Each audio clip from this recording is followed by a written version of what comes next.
when you're outside, and that's where Ed is, Camp Barnard in Souk, and a great celebration for the Beaver Scouts. And seeing the hat that Jeff was wearing, Ed, brings back a lot of memories because I, like you, was once a Beaver Scout.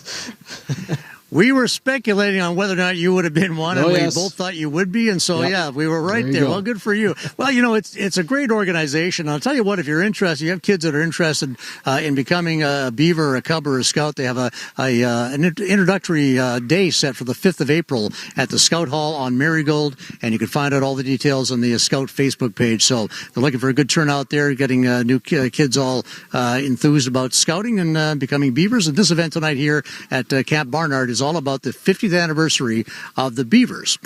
So it's a big celebration. We're going to find out more about that on the upside. Nice night tonight. Got the fire going here. Hot dogs are being roasted, and we've kind of calmed down. We've had some light spittage of rain, if you will. Had some hail up in Campbell River earlier this afternoon. We had an email in from Barb, but it's staying unsettled, and we're just going to be dealing with waves of these kinds of patterns here for the next several days. Should see a little break tomorrow, but we'll bring up the Futurecast here first off and show you the color.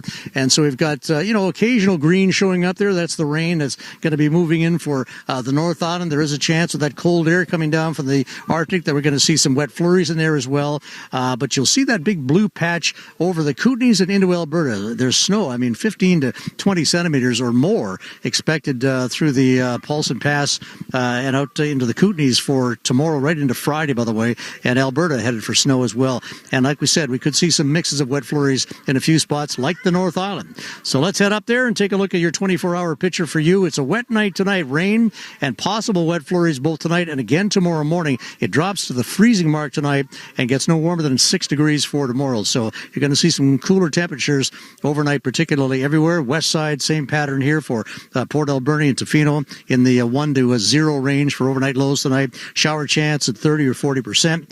And then for tomorrow morning, we're going to see that fog start your day. A few breaks of sunshine, but also some showers. So classic unsettled pattern here. 8 and 7 degree highs there. Same pattern for Lake Cowichan on the way for Thursday.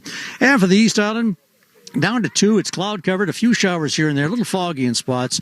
And then tomorrow we'll see some afternoon showers building in, but a few breaks of sun. It should pop out and start the day for you at least. Temperatures in around that 6 degree mark. And again, 10 would be normal for this time of the year. On to the southern tip, Greater Victoria, and looking at about a 2 degree low for this section tonight. 60% is the shower chance, so still not done with that. Fog overnight tonight and into tomorrow morning. Showers picking up in the afternoon, so the morning looks to be pretty bright, or at least a mix of sun and cloud before things cloud up and get a little damp in for the afternoon. All right, let's go to the map of BC. It's an 8 degree day for Vancouver, a few showers and a few sunny breaks there. Whistler picking up some flurries getting up to Prince George as well at -3. +8 for Kamloops and Kelowna with showers and occasional breaks of sunshine.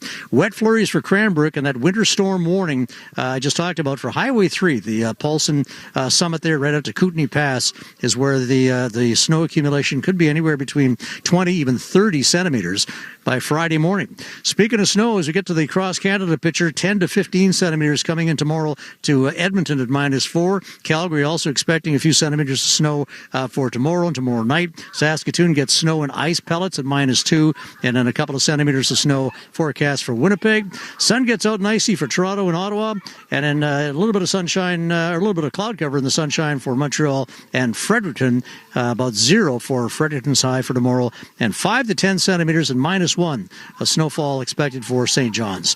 All right, here's the extended look. So we talked about an unsettled pattern, and that's what you get, just waves and breaks in between. So Friday for the North Island looks like your best day of the next few. Rain back in on Saturday, showers Sunday, showers again on Monday, and then those wet flurries may show up tomorrow morning and again even Tuesday of next week. On to the Central Island, 70% is the chance of showers with a few breaks of sunshine mixed in there as well. So a little unsettled for Thursday, and then we'll see another system push in with rain Friday, showers for the weekend. All these days just slightly below seasonal, and overnight lows are chilly here. Monday and Tuesday it's down to 1. Down to the South Island, so a shower chance of 60% for us tomorrow. We'll see a few breaks of sunshine in the cloud cover. 7s for highs, 1s for lows tomorrow night. And then Friday, we're still unsettled and showery. We have a rain day for Saturday, and Sunday's also damp as well with a 9 degree high. Showers coming in here at 60% likelihood for Monday. Should be cloudy and dry for Tuesday, and back to that seasonal mark of 10.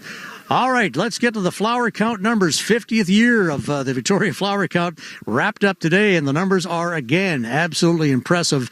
The blooming count was fast and furious here this year. So the bloomingest class is Kate Moll's class at Margaret Jenkins Elementary.